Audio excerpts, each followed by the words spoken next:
Hi everyone, I'm thrilled to announce that a new series of Charles Dickens' A Brain on Fire is now imminent. There are many new guests, and some old friends we've met before, ready to return as well. But before we start upon this journey, I just wanted to share with you again the most popular episode, according to you listeners, that I've made so far. The guest is Stephen Fry, and the book is Bleak House. Hello everyone, today's guest is a hugely celebrated actor, writer, comedian, director and broadcaster. But I can already see him tearing up those labels and starting again. Always wary of being imprisoned by nouns, our guest prefers to live his life as a verb. He is a person who does things, and he never knows what he's going to do next. One moment he might be adapting the Greek myths in his trilogy of Mythos, Heroes and Troy, which opens an entire cosmos to readers who never would have thought that these stories were for them. Or he might be playing the lead role in a biopic of his hero Oscar Wilde, or writing the book for a West End and Broadway hit, directing an Evelyn Waugh adaptation, playing Malvolio at Shakespeare's Globe, directed by our mutual friend Tim Carroll from episode 2 of this series. But, of course, there's an entire generation who grew up with his unforgettable and very Dickensian characterization of General Sir Anthony Cecil Hogmanay Melchett in the comedy series Blackadder, a programme I would watch avidly whilst pretending to revise for my history GCSE. I am, of course, speaking of the inimitable Stephen Fry. And today, he is going to help us steer a path through what many consider to be Dickens's masterpiece, the mysterious and thrilling Bleak House. Joining us also to read extracts from the novel is the wonderful actress Sally Scott. Stephen, welcome.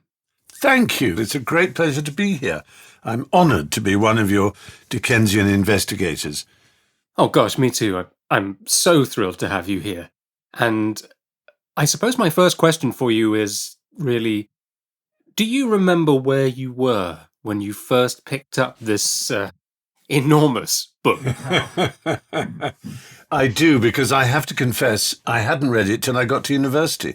It wasn't, as it were, a set text, but I spent the holidays, or vacs as they were known, not short for vaccinations, but vacations, an Americanism that is for some reason used at university. So I spent my vacs catching up on novelists I hadn't completely finished with, as it were. So I read 2 E.M. Forsters I hadn't read, and then I read about 7 Dickenses that I hadn't read, one of which was Bleak House, which struck me with a broadside. I almost feel it changed me. It was such an extraordinary experience compared to the other books, which I completely loved and still love. But there's something about Bleak House that just gave me a sort of a clue in the Ariadne sense of a sort of string leading out of a labyrinth, but in this sense leading into a labyrinth of a different way of reading, because it's a book about reading in some ways, isn't it?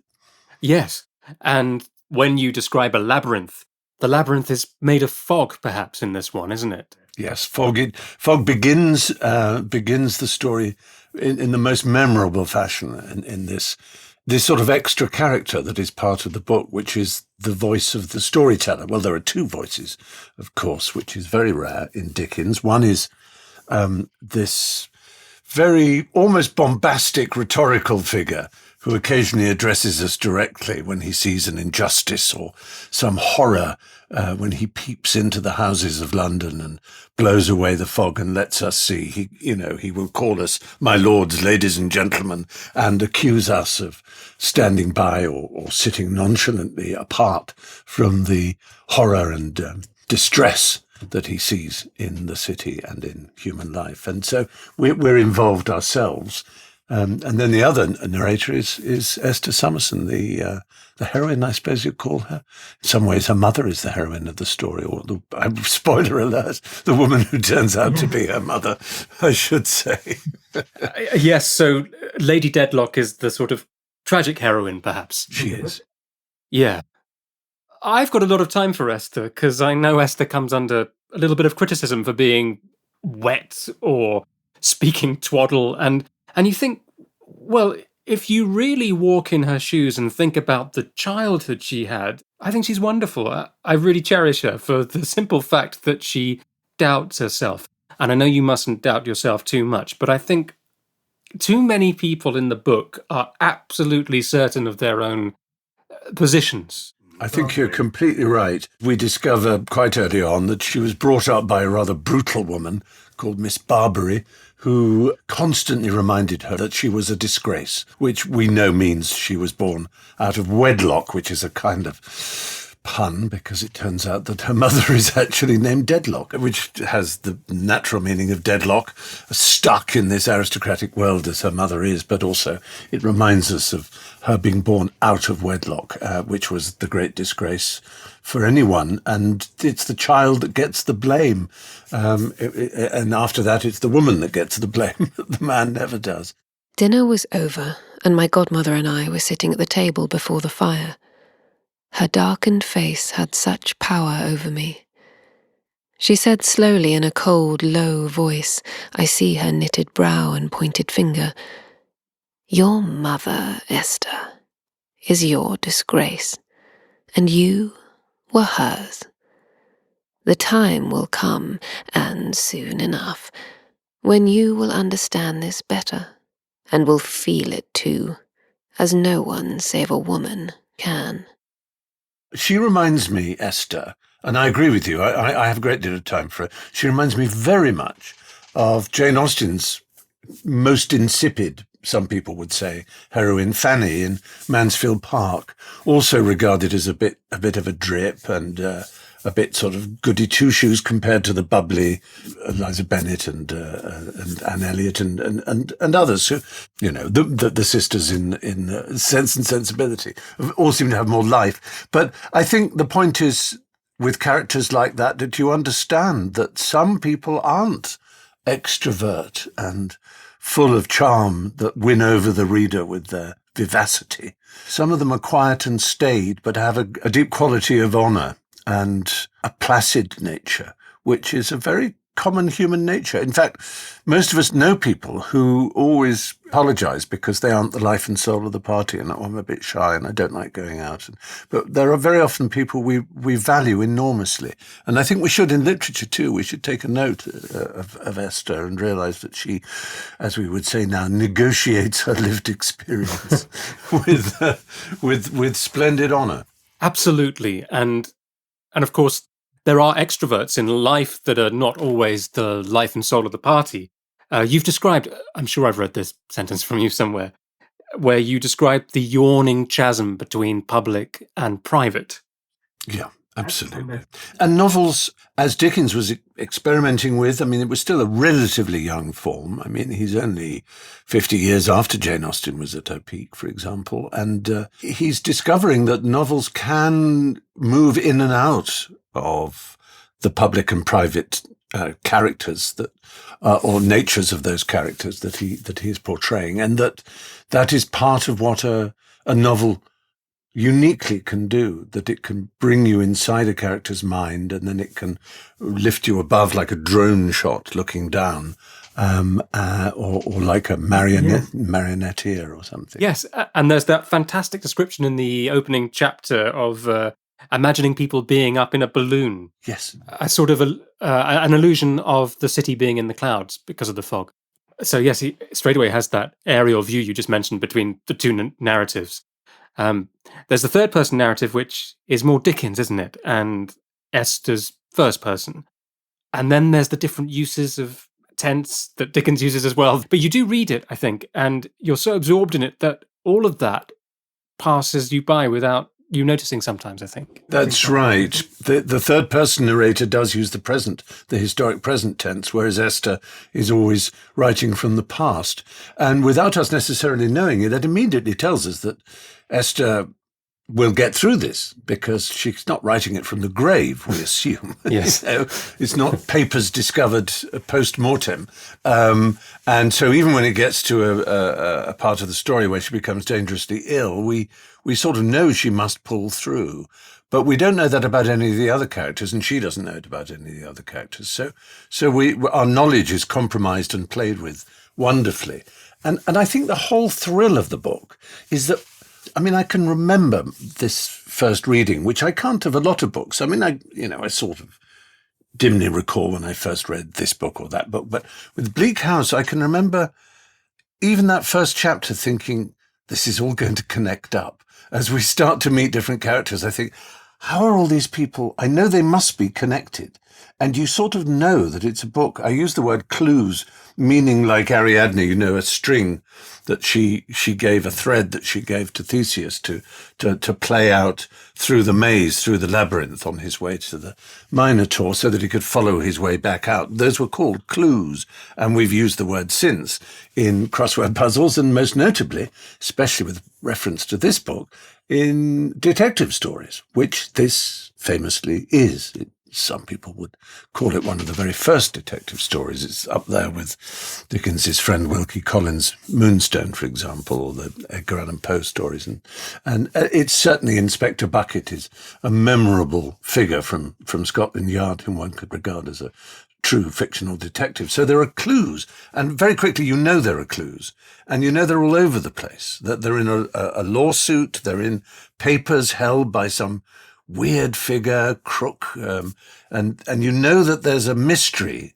There's even a character called Nemo. I mean, it's so in your face, kind of symbolic, and yet it's also deeply detailed, and a whole picture is brought to life of this world, mostly London, the legal area of London, and the little courts and strange places where people who are satellites of the legal industry, either by being law copiers or something similar, selling legal ink. And it's a profession that has its own sub-professions and trades. And we meet lots of lawyers. We meet the most famous one, Mr. Tulkinghorn, who's a malevolent figure in the background, pulling strings, a sort of spider, monitoring the twitches on the web, and a rather fruity, orotund figure called Kenge. Conversation Kenge is his nickname because he speaks so absurdly. And there's a charming sort of legal clerk called Mr. Guppy, who's a divine figure. It was at the theatre that I began to be made uncomfortable again by Mr. Guppy. I was sitting in front of the box one night with Ada and Richard, when, happening to look down into the pit, I saw Mr. Guppy, with his hair flattened down upon his head and woe depicted in his face, looking up at me. I felt all through the performance that he never looked at the actors, but constantly looked at me, and always with a carefully prepared expression of the deepest misery and the profoundest dejection. It was so very embarrassing, and so very ridiculous. So there are all these characters circling around law, and then in the middle of this maelstrom, there is the famous legal case of Jarndyce versus Jarndyce, which has a huge sort of symbolic, fantastic quality to it, as so much in the story does. It's not just Jarndyce and Jarndyce that everybody thinks, well, it's ridiculous. He's doing a verbal cartoon of a legal case that is so mired in complexity and has so many different people expecting money from it. It's a will or a series of wills. It's a fortune that only the Chancery Court can sort out, apparently. And it's been going on for decades and sucking the life out of all the suitors to the case. And you think, well, that's a kind of cartoon, just as then Mr. Crook dies by exploding, spontaneous combustion. Yes. Kind of leaving just a sort of layer of fat all around the room. Horrific, the description in that entire sequence, isn't it? Yes, it really is amazing. And if you read it with hindsight, it's even worse because, the signs of the soot falling in the room below and this goo. Yeah, this sort of lard-like tallow. Yes, it's quite disgraceful. Because he's become literally a human candle and his fat has burned down. And that's supposedly the explanation. I remember writing essays and things on Bleak House at university. I did a dissertation on it, and I remember researching or trying to research all the cases of spontaneous combustion that may or may not have occurred. And I know Dickens was actually quite cross that people thought he was making it up or exaggerating or kind of falling for an urban myth. And in the introduction to the first edition of the book, when it was produced as a book rather than in its 20 serial parts, which is how it first appeared in the early 1850s, I think it was, he quite roundly accused his detractors of not understanding the truth of the spontaneous combustion. And people thought the same of Jarndyce and Jarndyce. So there is this feeling in the book that he's moving into an almost modernist symbolic kind of literature where he's, which is a fantastic and brilliant caricaturing of the world. But at the same time, there is this fantastic detail, this extraordinary ability to make it all real, and you can smell it and touch it and taste it and all the things that good writing is supposed to do for your senses. London. Michaelmas term lately over, and the Lord Chancellor sitting in Lincoln's Inn Hall. Implacable November weather. As much mud in the streets as if the waters had but newly retired from the face of the earth, and it would not be wonderful to meet a megalosaurus, 40 feet long or so, waddling like an elephantine lizard up Holborn Hill. Smoke luring down from chimney pots, making a soft black drizzle, with flakes of soot in it as big as full-grown snowflakes, gone into mourning, one might imagine, for the death of the sun. That's the great fun of Dickens, I think. As you were saying, his use of caricature and symbolism. There's actually a phrase I picked up from the book, reading it again in preparation for our chat, which is augmentation of reality. Brilliant. Which is essentially augmented reality, as we'd call it today. They are. Here we are. Yes. Exactly. And as you know, and as many tuning in will know, Dickens was a prodigious walker. One of the most extraordinary things about Dickens, and it's true of many people from the Victorian era, is just the energy they had. It is almost unbelievable. And that's true of, Ruskin and Carlyle and Darwin and Tennyson, the amount of letters they wrote, the sheer volume of correspondence they kept up on top of the actual writing they were doing. And in Dickens's case, it's not just those enormous novels, and Bleak House is one of his longest, if not his longest. I think Our Mutual Friend is also very long, I think, from roughly the same period of his writing. But anyway, it's a very big book, certainly by modern standards. On top of that, he was writing whole editions of his magazines that he ran and keeping up a furious correspondence and walking 20, 30, 40 miles a day around London, absorbing it. A later character that we think of as sort of an epitome of Victorian London is Sherlock Holmes. And there's a great deal that you can think of as part of the Victorian experience, is that they were aware of this enormous organic entity that had been built up in their own lifetimes, the city, that had become something quite different from what was a town that then became a larger town. London became something else. It became a living organism, and the people within it, the bacteria, you and me and everyone, are connected in an organic, holistic way, that it's, without being too kind of pretentious and sophomoric, as they say in America, Dickens, we know, hated utilitarianism. He wrote against it most fiercely in Hard Times. This idea that people are units and that their satisfaction can be quantified by what the original utilitarians called a calculus of felicity, literally a mathematics that could say the greatest good for the greatest number is the way it's usually shortened. And the industrial North that is the subject of the Hard Times, and the ironmaster Gradgrind and his insistence on facts, that facts were collectible. And there's a famous scene where Jessie, I think she's called, the girl who's grown up in the sort of circus and amongst horses, and she's a free and wonderful spirit, and she's pushed into this classroom where Gradgrind is showing off the teaching, and the teacher says, pupil number 5 or whatever, define a horse.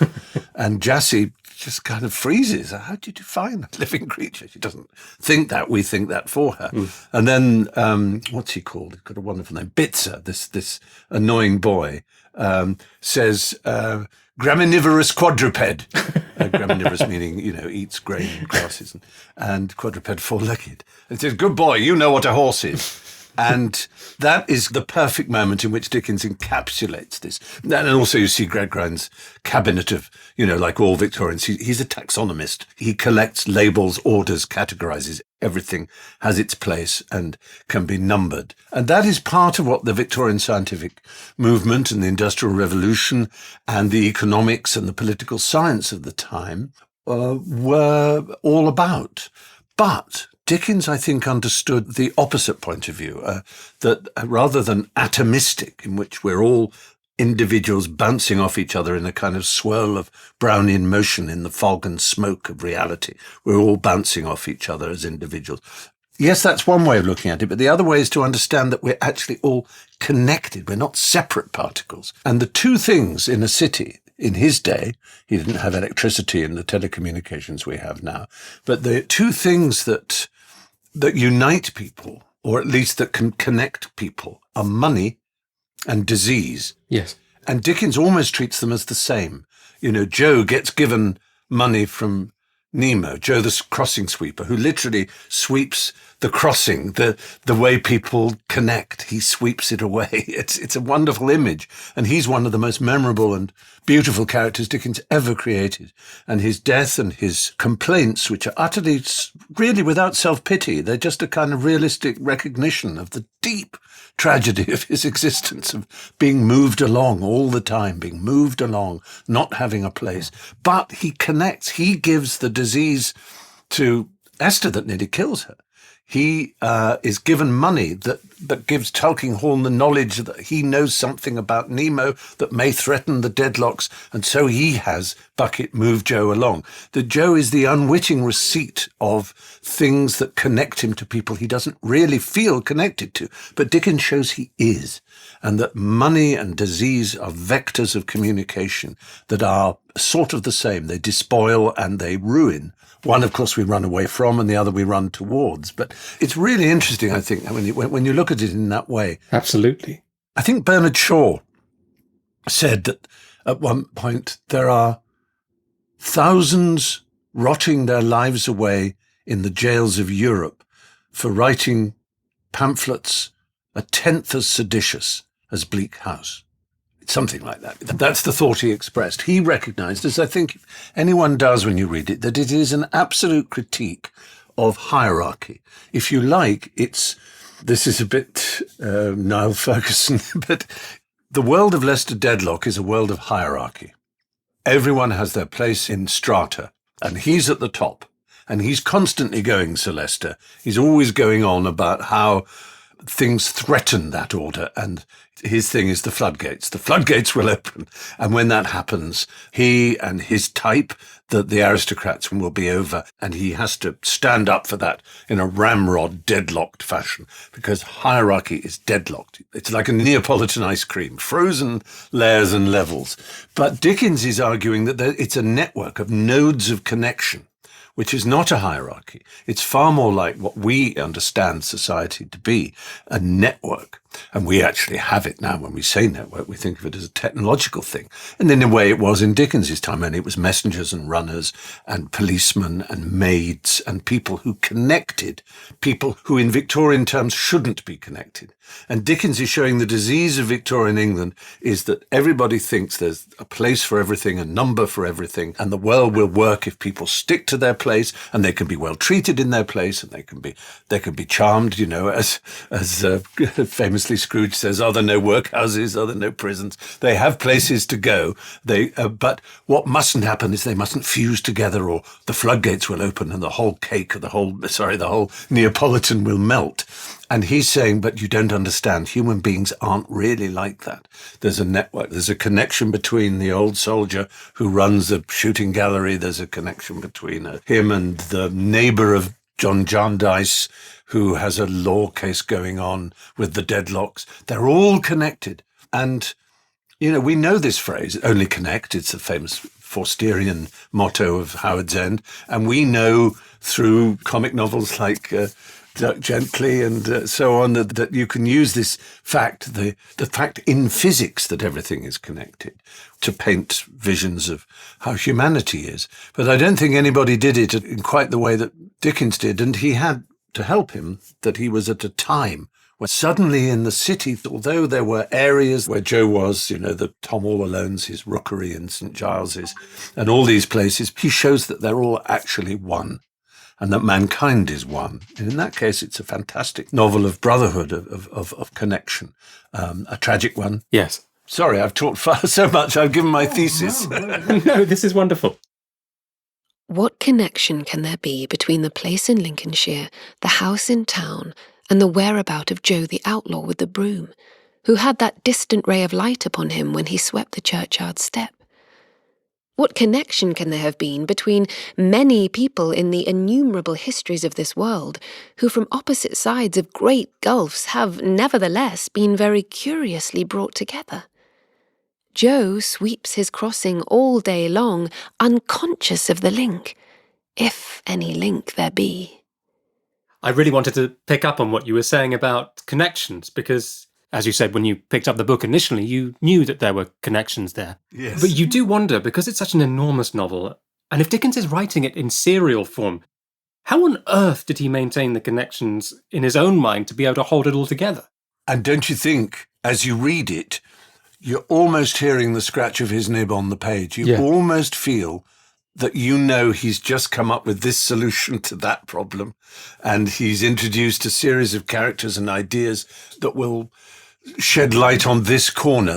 So quite late on, you meet some characters who are going to be very important. The fellow who turns out to be the son of the Dedlock's housekeeper, Ranswell, I think her name is, and one of his most malevolent characters, Grandfather Smallweed, who really is as repulsive a figure as anyone. Yes, Smallweed. He reminds me of Francis Bacon, the screaming popes. Yes, absolutely. He's got a smeared quality to him. Yes, he's horrifying, isn't he? But what's so brilliant, because it's Dickens, there's something hilarious about it as well. Absolutely. He wins himself trying to throw cushions at his wife. Yes, that's right. And he keeps his feet in the drawer of his chair like a paper foot bath, I think is the phrase. It is phenomenal. And we're laughing here, and it's worth it if people are listening and thinking, oh, I'm going to read Bleak House. It sounds amazing. And it is amazing, and I think you'll be astonished. It doesn't have the Pickwickian joviality in many places that you associate with some of Dickens, that you get with Mr. Micawber in David Copperfield, for example. It's darker. It's a more adult novel in a strange sort of way. And that's a thrilling thing, because you realize that Dickens was almost throwing away the thing that made him most popular, and that is the creation of adorable characters that you're all going to imitate, like Mrs. Gamp, that you can all do an imitation of virtually, like Uriah Heep, even he makes them darker, more tragic, or more malevolent.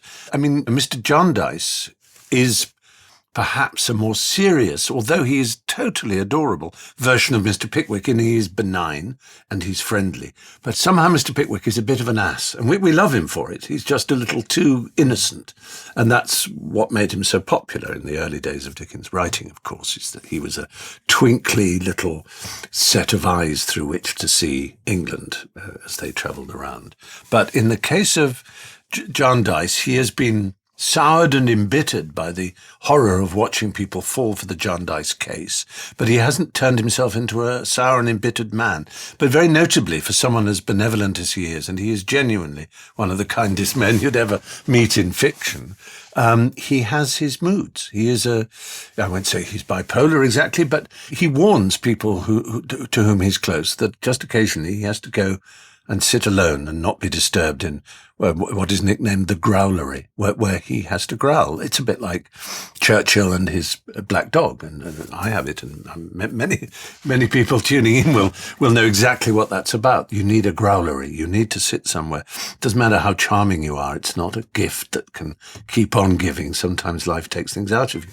So even the jolly totally good characters have, I won't say a dark side exactly, but they're fully featured with the human instincts, including the sadder ones. Yes, and I think Dickens plays a bit with the reader on that. Certainly if you're aware of Pickwick.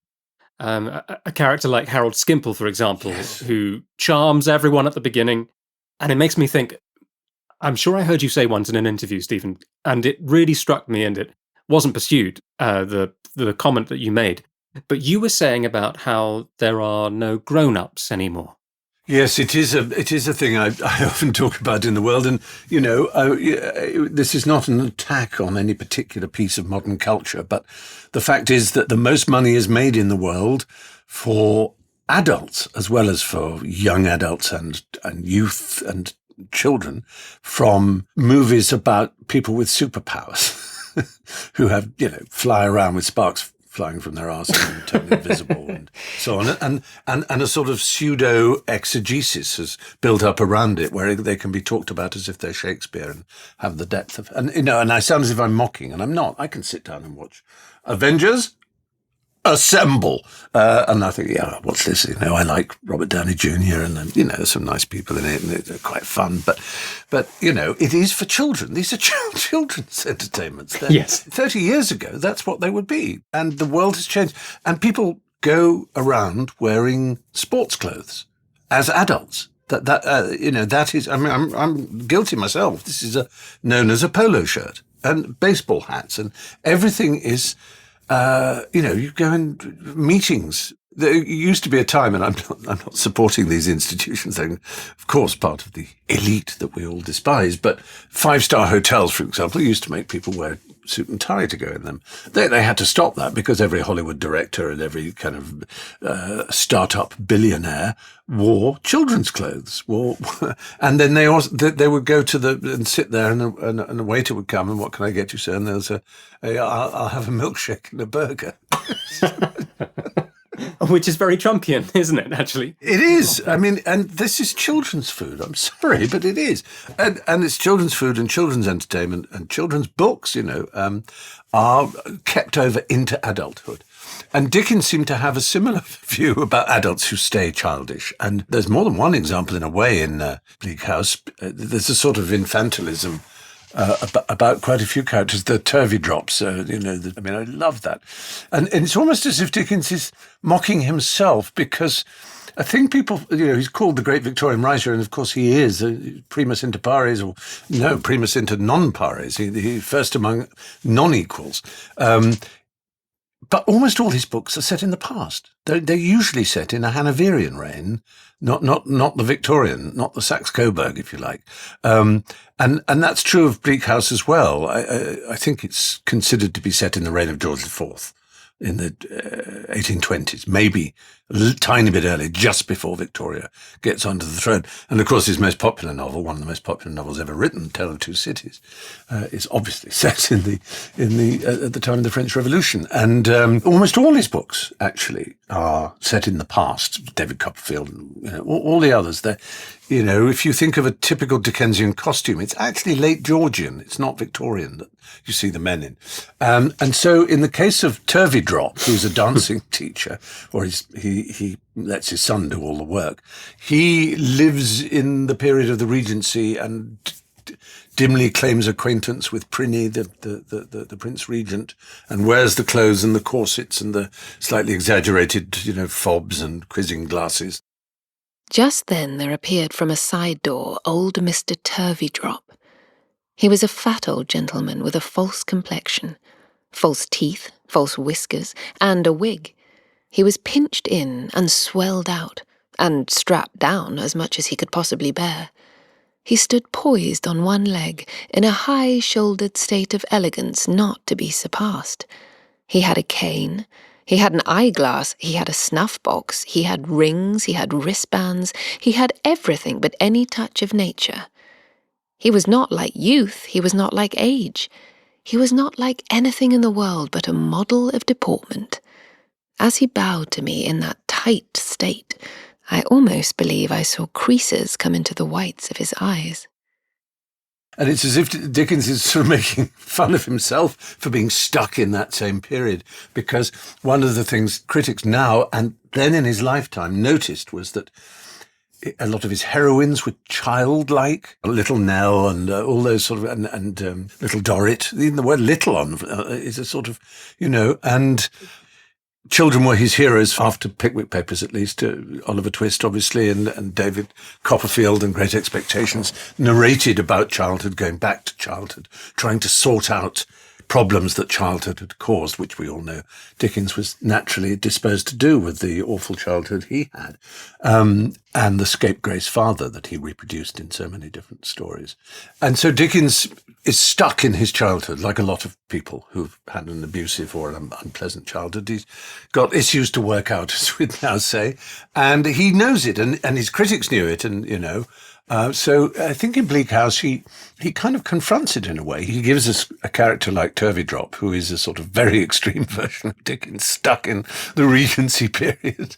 And he gives us the wonderful Harold Skimpole, whom you mentioned, who the world agree is based on Leigh Hunt, who was a great literary critic and a poet and a friend of Keats and a remarkable man, but who affected childishness himself. Oh, I understand nothing. I don't understand anything. I don't know the way the world works. What is this? A guinea? What can a guinea be? A pound and a shilling? They're different. How can they? Oh, no, I'm too stupid to understand. Could you sort it out for me? And maybe you give me some of your money here and I'll spend it for you. And so he has a life of complete luxury, spoiled by everybody around him, simply by pretending to be innocent. And it's an important sort of facet in this world of which is about guilt and innocence, and actually becomes a detective story, as I say. And so this person who pretends to be innocent, and we see straight away as a manipulative swine. Absolutely. That thing you were saying about utilitarianism earlier, that sort of fight between that and romanticism. Yes. You also mentioned William Guppy, and I think he's an interesting character in that he seems to fall between those two positions. Yes. Because there's a moment where Dickens mentions him as being both romantic and forensic at the same time. Absolutely. And, of course, he falls in love with Esther and proposes to her, and she sees him again after she's had her illness, her fever, which we assume is smallpox because it leaves her disfigured. And he, of course, no longer wants to marry her. So he's not only, he doesn't have the romantic sensibility of one who will sacrifice his possible happiness on the altar of his fervent love, but he thinks, no, I don't want a wife who looks like that. Thank you very much. It sort of gets worse, doesn't it? Because Guppy makes the proposal and he is rejected. Then Esther suffers her illness. Her face is disfigured. So he retracts the proposal. Yes. And then makes it again. It is brilliant. And your point, of course, romanticism is exactly the word I should have brought up when talking about that, the symbolic side of him. A lot of it is part of what used to be called the pathetic fallacy, which is to say that in romantic writing, poetry, and fiction, the landscape and the weather take on the emotional experiences that are being undergone by the heroes of the book. So for the hero's stormy, the world is stormy. The things around him are transformed by him, and he usually is a him as a romantic hero, and by his sensibilities. And that's called the pathetic fallacy, pathetic in the sense of feeling. And so you can look on the book as having a lot of that the explosion of Mr. Crook and the some of the more extreme descriptions of the world you can regard as symbolic and also as reflective of the nature of the characters and what they're undergoing and of the mystery and the sort of cancer at the heart of the flesh of the book. But what's so clever and great about Dickens is that his romantic pathetic fallacy is actually almost on a Zola-esque element of reality. It's a realistic portrait. And I know, again, this is just sort of dimly recalling my research getting on for 50 years ago. But I and it was before there was an internet, so it actually meant I physically had to go into libraries and do things with index cards. But I know a lot of legal historians say that this book is extremely useful in terms of bringing to life the truth of the Chancery Court and the this ecosystem of lawyers and paralegals and legal stationers and so on. And of course, Dickens, as we know, was a journalist who covered the law courts as well as Parliament. He covered the law. And so he did have a really deep understanding of how this incredibly complex and incomprehensible and impenetrable world was run. And therefore he could call out its corruption, and he could call out the danger it was to sanity and to insanity in both its original sense of health. It is like a public health problem, the law, as he saw it, a public mental health problem, as we'd now say. It drove people mad.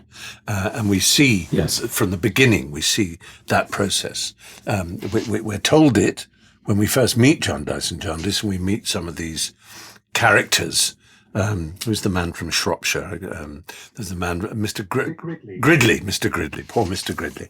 And of course, we meet Miss Flight, and who's, because the names are also part of that symbolic romantic thing that Miss Flight keeps birds, and the birds are in the cage, and she'll let them out when the case is, over. They've all got symbolic names, truth, honesty, prudence, and all that sort of thing, and they're all trapped. It's an image of the court case itself. Hope, joy, youth, peace, rest, life, dust, ashes, waste, want, ruin, despair, madness, death, cunning, folly, words, wigs, rags, sheepskin, plunder, precedent, jargon, gammon and spinach. And we meet Jarndyce when he is appointed ward of these two wards in Chancery, who are children who are orphaned, and they're not related enough to stop them falling in love and marry. But they're both potential beneficiaries of the money from the will if the case ever gets solved. And Jarndyce tells them with absolute clarity and certainty that they must never involve themselves in the case. Look at these people around us. Their lives are ruined. Their minds have gone. That Jarndyce has destroyed them. And they nod, these young, healthy, new generation people. And we watch in horror. And it's one of the great stories of the book. It's so recognizable. A young man with ideals, but also ambition and hope, is slowly sucked into something he doesn't quite understand. It's the equivalent of him, I don't know, starting off day trading or online, and suddenly owing hundreds of thousands and then millions, and then not being able to get out of it. All undertaken with the best motives. And when the family members, especially the women, say, "Are you sure this is wise?" "Oh, you don't understand. I understand this. It's fine. Don't worry. I know what I'm doing." How many times have men said that to women and been wrong and self-deluding in the most appalling way? And we watch Richard's journey in horror as that happens. And it is a total tragedy. He ends up dead, of course. It had given me a pang to hear Richard sob and see the tears start out between his fingers. But that was infinitely less affecting to me than the hopeful animation with which he said these words. "I have looked well into the papers, Esther. I have been deep in them for months," he continued, recovering his cheerfulness in a moment. "And you may rely upon it that we shall come out triumphant. It will be all right at last, and then you shall see." And it's very tragic, obviously, that Miss Flight outlives Richard. Yes. Old Miss Flight is alive at the end, and he isn't. Yes, it's very sad. And there's something else, is that these characters fall into the trap of Jarndyce, but they seem to know that it's going to fail.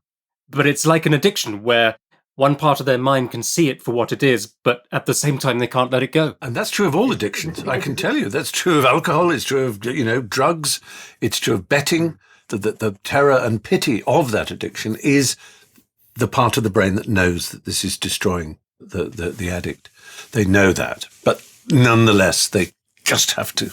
That next fix, that next day in court, that next line of coke, that next drink, whatever it is, that next bet on that horse, and then I'll be clear. I just need that, and then the next, and so on. And people watch by just in a state of sorrow and horror, unable to intervene, as the modern phrase is. And they try interventions with Richard. They all do. But of course, he also has his drug friend. He has Who's the lawyer who, is it Voles. Oh, the Voles, Mr. Voles, who's a dead, horrifying figure. Kind of is like a tomb, isn't he? And he sucks all the money, and occasionally when he deigns to speak as a proper person, he's, we're getting there, Don't worry. Just a little more money and we'll be there. Yes, and he also makes the distinction between something that's immoral and unlawful. In Vols's mind, something unlawful is to be avoided, but there's not really any such thing as immoral. No, absolutely right. That's beautifully put. And I mean, the more you talk about it, I think it is one of those books that if you've read it once richly and enjoyed it and maybe then come back to it a few years later, when you then have a conversation with someone about it who knows it as well as you do, you realize there are corners of it that you haven't even ever shared with anyone or even really thought consciously about, that have a depth and a magnificence and an interest and a sort of, they help illuminate the whole thing, and you'd never even considered them. It is full of these riches. It's very hard to describe exactly why it's such a satisfying and intriguing, beguiling read. I want to read it again, and I read it last about 2 years ago, I think. And actually, no, it was 2 years ago I didn't read it. I had the enormous pleasure of being read it by Miriam Margolyes, yes, who is the greatest reader of Dickens, I think. Well, Martin Jarvis is brilliant too, but she does Bleak House unabridged, and it's available for anyone who has one of those accounts with a talking book company, an audiobook company.